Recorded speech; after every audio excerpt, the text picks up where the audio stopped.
राधे राधे दोस्तों, जय श्री कृष्णा। कैसे हैं आप सब। तो आज आपको मैं अनंत पूजा की विधि और कथा के महत्व की बारे में जानकारी देने वाली ही हूँ। सब लोग बहुत ध्यान से सुनिएगा। आप मेरे चैनल पर नए हैं तो मेरे चैनल को लाइक, सब्सक्राइब और शेयर जरूर से कर दीजिएगा। तो चलिए अब हम लोग पूजा की विधि की शुरुआत करते हैं। पूजा इस प्रकार से करनी है कि आपको सभी पूजा की सामग्रियों को इकट्ठा कर लेना है, जैसे कि फूल, पान का पत्ता, मौली धागा, दूध, दही, चमनामृत बनाने के लिए गुड़, मध, पुष्प, जल, गंगा जल इत्यादि सामग्रियों की हमें आवश्यकता होती है। और खासकर अनंत पूजा के दिन अनंत धागा जो 14 गांठों का बना होता है उसको अवश्य से रखना चाहिए। और खासकर एक हम लोग खीरा रखेंगे, उस खीरे में डंठल लगी होनी चाहिए। तो इन सब सामग्रियों को हम लोग एकत्रित करके पूजा को स्टार्ट करेंगे, शुरुआत करेंगे। अब आपको पूजा की विधि बताने वाली हूँ। व्रत वाले दिन सूर्योदय से पहले ब्रह्म मुहूर्त में उठकर अपने नित्य कर्त से निवृत्त होवे तथा फिर विद्वान आचार्य को बुलाकर भगवान का एकाग्रचित से पूजन करना चाहिए। श्रद्धा पूर्वक पंचामृत से स्नान कराकर भगवान को नैवेद्य अर्पण करे तथा समस्त पूजन की सामग्रियों से यथा विधि पूजन करे। बाद में भगवान को प्रसाद तथा श्रवण करें उनके कथा को, फिर प्रसाद पावे।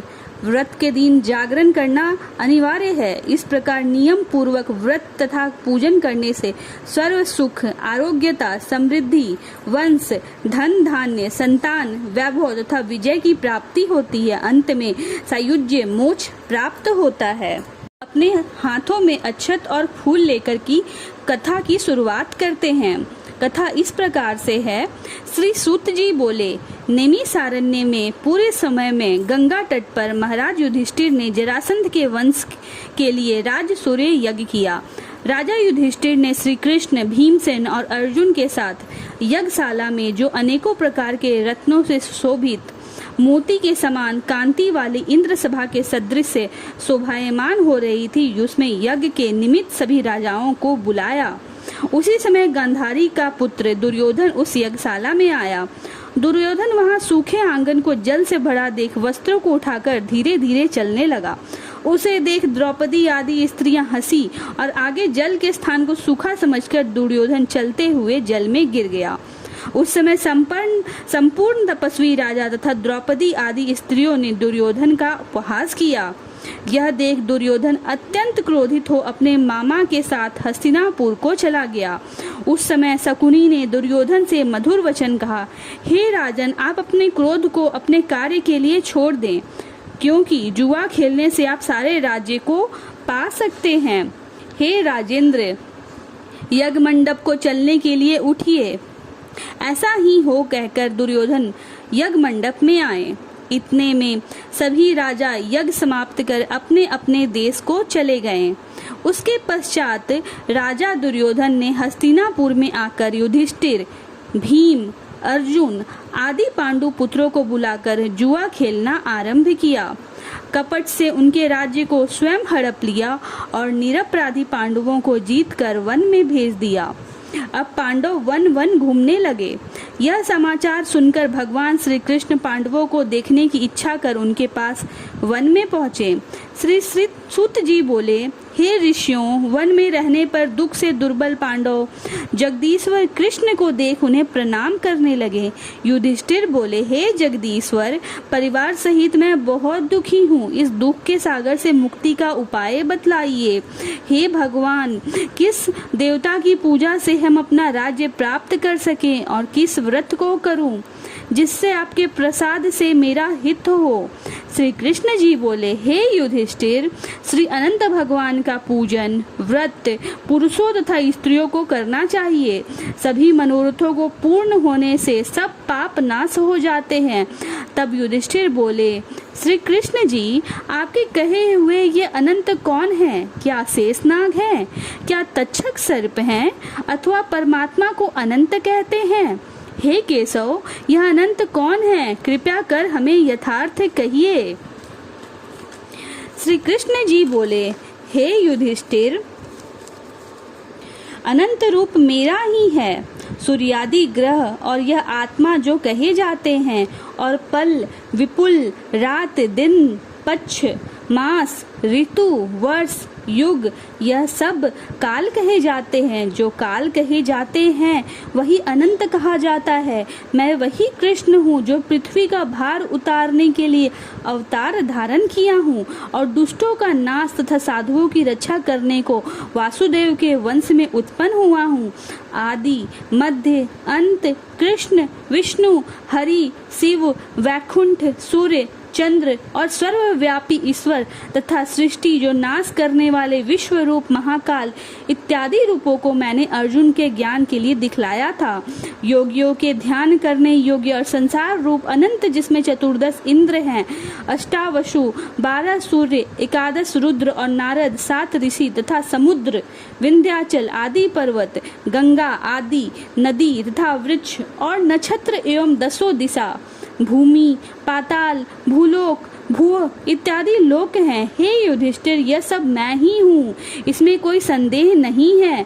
युधिष्ठिर बोले, हे विद्वर, अब आप अनंत व्रत का महात्म्य और विधि कहिए तथा अनंत व्रत का अनुष्ठान करने वाली प्राणी को क्या पुण्य होता है और उसका क्या फल मिलता है, सो कहिए, मैं यह जानना चाहता हूँ। पूर्व काल में यह अनंत व्रत किसने किया और मृत्यु लोक में किसने प्रकाशित किया, यह सब विस्तार से कहिए। तब श्री कृष्ण जी बोले, हे युधिष्ठिर, पहले सतयुग में एक सुमंत नाम का ब्राह्मण था। उसने वरिष्ठ गोत्र में उत्पन्न भृगु की सुंदर कन्या दीक्षा का वेदोक्त विधि से विवाह किया। थोड़ा समय बीतने पर उसके गर्भ से अनंत लक्षणों वाली कन्या उत्पन्न हुई। वह सुशील शीला नाम वाली कन्या पिता के घर बढ़ने लगी। उसी समय शीला की माता ज्वर से पीड़ित हो पवित्र नदी के जल में गिरकर मर गई। उसके पश्चात सुमंत ने ब्राह्मण की कन्या जिसका नाम करकना था विधि पूर्वक विवाह किया। दुष्ट स्वभाव वाली करकना नित्य झगड़ा करने वाली थी। उसकी सौतेली शीला नाम की कन्या अपने पिता के घर में भीत पर और खंबा पर तथा देहली पर चित्रकला में तोरण आदि में चतुर हुई। नीले, पीले, सफेद, काले इत्यादि रंगीन चित्र विचित्र से सत्य, शंख, कमल बारंबार बनाया करती थी। इस प्रकार बहुत काल व्यतीत हुआ और इस प्रकार वह कौभार्या अवस्था वाली शीला पिता के घर में बड़ी हुई। स्त्रियों के वो युवावस्था चिन्ह से युक्त शीला को देख सुमंत ने चिंता की कि यह कन्या मैं किसको दूं, और इस विचार से दुखी हुआ। उसी समय में वेद जानने वालों में श्रेष्ठ और स्त्री की इच्छा करने वाला कांति युक्त मुनियों में श्रेष्ठ कौंडिय ऋषि वहां आए और बोले, हे सुमंत, तुम्हारी सुंदर कन्या शीला को मैं वरण करना चाहता हूँ। तब सुमंत ने शुभ दिन में श्रेष्ठ मुनि से कन्या का विवाह कर दिया। श्री कृष्ण जी बोले, हे युधिष्ठिर, गृह सूत्र की कही हुई विधि से विवाह किया। उस समय मांगलिक शब्द किए गए तथा स्त्रियों ने मंगल गान किया। ब्राह्मणों ने स्वस्ति वाचन तथा बंदी जनों ने तुम्हारी जय हो घोष किया। यह विवाह कर्म संपन्न होने पर अपनी पत्नी कर्कशा से कहा। सुमंत बोले, हे प्रिय, दामाद को संतोष के लिए कुछ दहेज देना उचित है। ऐसे वचन सुनकर कुर्कशा ने क्रुद्ध हो अपने घर के संपूर्ण पदार्थों को एकत्र कर उन्हें पेटी में बंद कर अपने पिता के घर जाने को कहा और भोजन से बचे हुए पदार्थ मार्ग में भोजन के लिए रख दिए। सुमंत से बोली कि घर में धनादि कुछ भी नहीं है, जो हो देख लो। हे युधिष्ठिर, ऐसे वचनों को सुनकर वह महादुखी हुआ। विवाह के पश्चात कौंडिन्य अपनी शीला को रथ में बिठाकर वहां से धीरे धीरे चले। मार्ग में पुण्य रूपा यमुना नदी को देख उसके किनारे रथ खड़ा कर नित्य कर्म को चल दिए। दोपहर को भोजन के समय उसी यमुना तट पर उत्तर शीला ने लाल वस्त्र पहने हुए बहुत सी स्त्रियों को देखा, जो अनंत चतुर्दशी में भक्ति पूर्वक जनार्दन भगवान की पूजा कर रही थी। उन स्त्रियों के समीप जाकर धीरे से शीला ने पूछा, हे भार्याओं, कृपया कर मुझसे कहो कि यह आप किसका व्रत कर रही हो और इस व्रत का क्या नाम है। शीलावती सुशीला के ऐसे वचन सुनकर संपूर्ण स्त्रियां बोली, हे शीला, इसका नाम अनंत व्रत है। इस व्रत में अनंत देवी की पूजा की जाती है। अनंत देव की पूजा की जाती है। यह वचन सुन शीला बोली, मैं भी इस उत्तम व्रत को करूंगी। और स्त्रियों से पूछा, इस व्रत का क्या विधान है और इसमें क्या दान होगा तथा किस देवता की पूजा होती है। उसकी यह वचन सुन सब स्त्रियां बोली, हे शीला, अच्छे अन्न का एक सेर मालपुआ बनवाओ, जिसमें से आधा भाग ब्राह्मण को दे और आधा आप भोजन करें। कृपणता को त्याग कर शक्ति अनुसार ब्राह्मण को दक्षिणा दे। किसी नदी के किनारे अनंत का पूजन करें। कुसा का शेष नाग बनाकर बांस की टोकरी में स्थापित करे। फिर उस शेष का आवाहन प्राण प्रतिष्ठा करके स्नान करावे और वेदी पर चंदन, पुष्प, धूप, दीप और बहुत प्रकार के नैवेद्य, अनेकों प्रकार के पकवानों से उनकी पूजा करे। उस शेष के आगे कुमकुम से रंगे, उसमें 14 गांठ लगाकर उस डोरे का पूजन कर पुरुष अपनी दाएं हाथ में, स्त्री अपने बाएं हाथ में बांधते समय यह मंत्र पढ़े, हे वासुदेव, इस संसार रूपी सागर में डूबते हुए मेरा उद्धार करें। ऐसा श्री अनंत सूत्र है, उसके लिए मेरा नमस्कार है। तदंतर सूत्र को हाथ में बांधकर अनंत की इस कथा को सुने और संसार रूपी नारायण अनंत का ध्यान करे। हे शीला, इस प्रकार हमने तुम्हें इस व्रत का विधान कहा। श्री कृष्ण जी बोले, हे युधिष्ठिर, उस शीला ने स्त्रियों के ऐसे वचन सुन अति आनंद को प्राप्त हो हाथ में 14 ग्रंथि युक्त डोरा बांधकर इस व्रत को किया। मार्ग के अर्थ जो भोजन दिया गया था, आधा ब्राह्मण को खिलाया, शेष आप दोनों भोजन कर आनंद से पति के साथ बैलगाड़ी में बैठ घर आ गई। उस समय से शीला को व्रत का प्रभाव मालूम हुआ। अब अनंत व्रत करने से गौ, धन और लक्ष्मी से उसका घर परिपूर्ण हो गया। अतिथि से सत्कार में शीला सदा लगी रहती थी और मणिक्य स्वर्ण मोतियों के हारों से सुसज्जित हो गई। देवताओं की स्त्रियों के समान धन पुत्र आदि से युक्त हो, सावित्री के समान पतिव्रता हो, पति के साथ आनंद से रहने लगी। किसी समय उसके पति ने शीला के हाथ में अनंत का डोरा बंधा देखा और पूछा, हे शीला, इस डोरे को तूने मुझे वश में करने को बांधा है ना? सत्य कह, किसके अर्थ यह डोरा तूने धारण किया है? शीला बोली, हे स्वामी, जिसके प्रसाद से मनुष्य इस लोक में धन, धान्य आदि संपदाओं को पाते हैं, उसी अनंत के डोरे को मैं धारण किया हूँ। शीला के ऐसे वचन सुनकर उसके पति कौंडिन्य ऋषि ने लक्ष्मी के मद से अनंत के डोरे को तोड़ डाला और बोला, यह अनंत कौन है? यह मूढ़ ने डोरे को जलती हुई आग में डाल दिया। हाय हाय कर दौड़ती हुई शीला ने अनंत सूत्र को अपनी अग्नि से निकालकर दूध में डाल दिया। इन कर्मों के फल से कौंडिन्य के सब ऐश्वर्य नष्ट हो गए। चोर उसकी गौ चुरा ले गए। आग से उसका घर जल गया और जो पदार्थ जिस प्रकार से आया उसी प्रकार से गया। अपने स्वजनों से, कलश तथा बंधुओं से नित्य प्रति झगड़ा होने लगा। उसी अनंत के डोरे को तोड़ने से घर में दरिद्रता आ गई। भगवान बोले, हे युधिष्ठिर, उससे कोई मनुष्य बोलता भी ना था। शरीर से अत्यंत दुखी होकर बोला, हे शीले, मुझे अकस्मात शोक होने का क्या कारण है? मेरा सब धन नष्ट हो गया, कोई मुझसे बात नहीं करता और देह में नित्य प्रति पीड़ा होती है। हे शीले, मुझसे क्या अपराध हुआ है और क्या करने से मेरा कल्याण हो सकता है? पति के ऐसे वचन सुन शीला बोली, हे स्वामी, आपके अनंत के डोरे का आक्षेप किया, उसी के पाप का यह फल है। हे महाभाग, भविष्य में द्रव्य आदि सब होंगे, परंतु उसके लिए उपाय करो। शीला के वचन सुनकर वह अति दुखी हो तप करने का संकल्प ले वन में चला गया। भजन करके तप का विचार करने लगा कि ऐसे जगदीश्वर अनंत का दर्शन, जिसकी प्रसन्नता से द्रव्य आदि पदार्थ मिलते हैं और उसके आक्षेप से नष्ट हो जाते हैं, कहाँ पर मिलेंगे? धनादि पदार्थ होने के सुख तथा दुख से यह विचार करता हुआ वह निर्जन वन में घूमने लगा। वहां उसने फलों से संपन्न वृक्ष देखा जिसके कीड़े पड़ गए।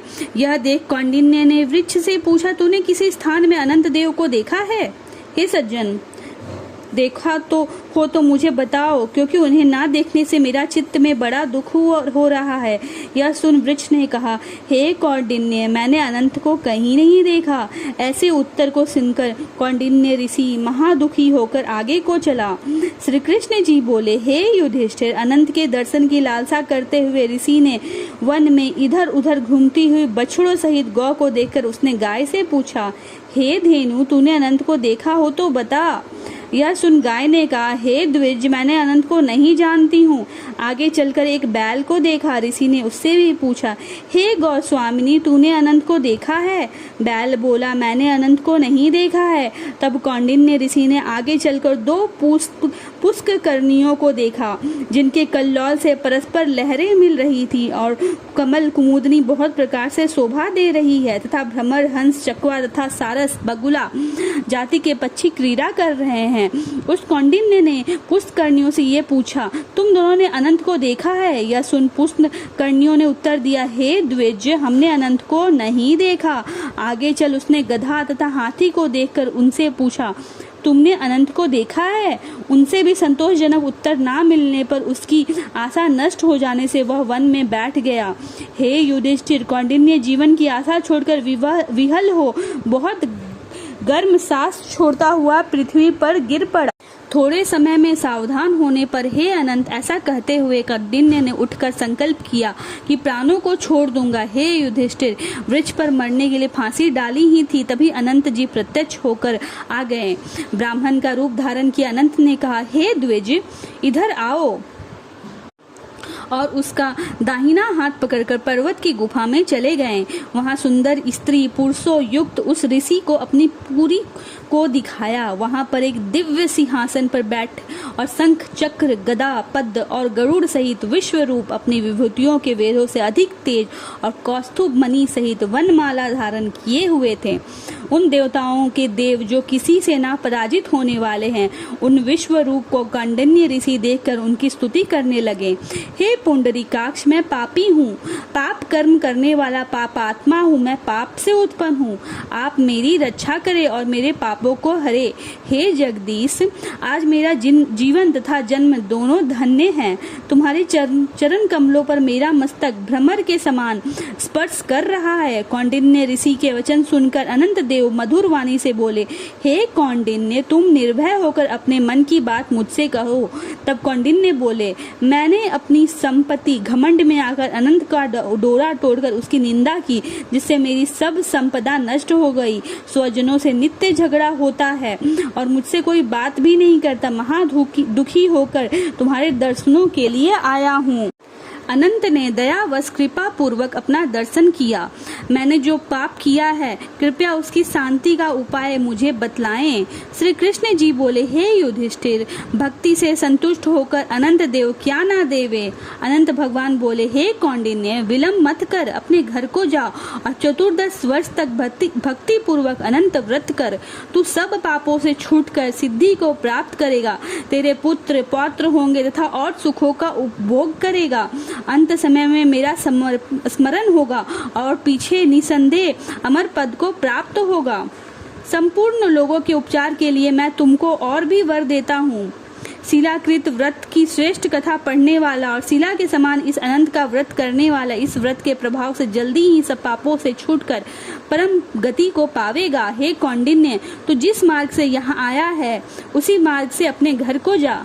तब कौंडिन्य बोला, हे स्वामी, मैंने वन में घूमते हुए एक आश्चर्य देखा, वह आपसे पूछता हूँ, कृपा कर आप उत्तर दीजिए। जो आम, वृक्ष, गौ, बेल, कमल आदि से शोभायमान पुष्करनी, गधा और हस्ती, हे देव, वह सब कौन है? आप इन सूत्रों का वृत्तांत मुझसे कहिए। तब अनंत जी बोले, हे कौंडिन्य जी, आम का वृक्ष पूर्व जन्म का विद्वान ब्राह्मण है, जो विद्यार्थियों को विद्या दान ना देने के कारण वृक्ष हुआ है। वह गौर पृथ्वी है, उसने पूर्व जन्म में बीज को चुराया है। और बैल धर्म है, धर्म और अधर्म के कारण वे दोनों पुष्ट करनी हुई हैं। वे पूर्व जन्म में कोई ब्राह्मण जाति की दोनों भगिनी थी जो धर्म करती थी। वह परस्पर कहती थी और उन्होंने ब्राह्मणों, अतिथि और दुर्बल को कुछ भी भोजन आदि पदार्थ नहीं दिया था, याचकों को भिक्षा भी नहीं दी थी। उस पाप कर्म से परस्पर लहरी और जल एकत्र होता है। वह गधा क्रोध है, वह हस्ती मद है और वृक्ष ब्राह्मण है। मैं अनंत हूँ और यह कंदरा संसार है। इस तरह कहकर अनंत जी अंतर्ध्यान हो गए। यह चरित्र कौंडिन्य स्वप्न समान देखकर अपने घर आए। श्री कृष्ण बोले, हे युधिष्ठिर, कौंडिन्य ऋषि ने 14 वर्ष अनंत व्रत किया। अनंत के कहे अनुसार सुख भोगदार अंत में अनंत को स्मरण कर अनंतपुर को गया। हे युधिष्ठिर, इसी प्रकार तुम भी कथा सुनो और 14 वर्ष अनंत व्रत करो। जैसे कौंडिन्य ने अनंत देव के कहे अनुसार फल प्राप्त किया, वैसे तू भी संपूर्ण मनोरथों को प्राप्त करेगा। आख्यान सहित व्रत करने से ही वर्ष में मनोरथ फल प्राप्त होता है। हे युधिष्ठिर, यह व्रत मैंने आपको सुनाया। इस व्रत के करने से मनुष्य सब पापों से छूट जाता है और इसमें संशय नहीं है। जो कथा सुनते हैं वे पापों से छूटकर अनंत लोक को प्राप्त करते हैं। हे कुरु कुलोद्भव, जो कोई शुद्ध चित्त वाले मनुष्य इस संसार सागर में सुख पूर्वक व्यवहार करना चाहते हैं, वे त्रिभुवन के स्वामी अनंत भगवान का पूजन करके दाहिने हाथ में सुंदर अनंत देव 14 ग्रंथि वाला डोरा बांधते हैं। इति श्री अनंत चतुर्दशी व्रत कथा समाप्तम। अब इसके बाद आरती की शुरुआत की जाती है।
पिता तमेव तमेव बन्धु च सखा तमेव तमेव विद्या द्रविणं तमेव तमेव सर्वं मम देव देवा। जोर से बोलो गणेश भगवान की जय, विष्णु भगवान की जय, कृष्ण भगवान की जय, अनंत भगवान की जय, साचे दरबार की जय। आप सभी को यह कथा कैसी लगी कृपया कर ये हमारे कमेंट बॉक्स में बताइएगा और मेरे चैनल को लाइक, सब्सक्राइब और शेयर जरूर से कर दीजिएगा। धन्यवाद।